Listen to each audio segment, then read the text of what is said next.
Well, first of all, to realize that these type of situations can happen, and they could happen again if, in fact, you are not diligent in your activity.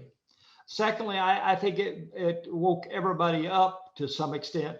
We always think about things that are going to happen that are bad happen on the East Coast or the West Coast or in the South, deep South.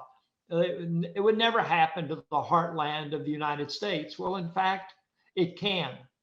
Uh, and, so I think that was the best uh, outcome of that situation. Fortunately, we didn't have any terrorist attack, uh, but we were prepared for it and ready for it if it happened again, how to respond to it.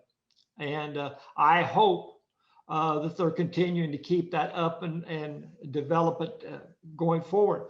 The unfortunate thing is in government, when you don't have a crisis, after time goes on, people get less concerned and they don't think, well, that can't happen again.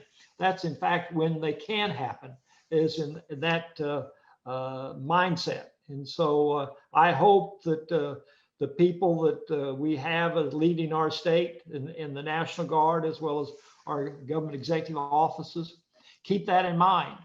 And it gets very tough when you have limited resources financially as a state. You've got a lot of different interests saying, "Hey, we need help," and this is one. Well, we can take money here and we'll put it back later, and sometimes that doesn't happen. And so we've all got to be diligent about protecting our vital interests going forward. Well, first of all, really to get a handle on what exposure you have where and how dramatic it would be if in fact it was destroyed or impacted.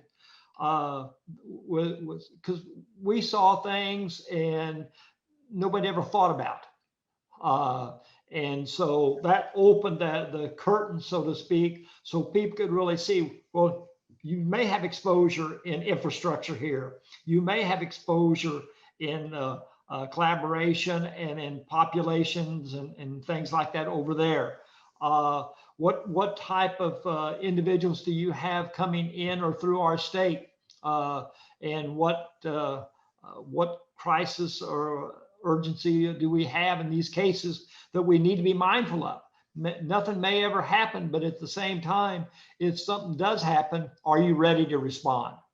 And I think that's the thing that I'm most proud of, is we very quickly put in place an evaluation of our exposure and moved to address it. And I'm very proud of the people that put it all together.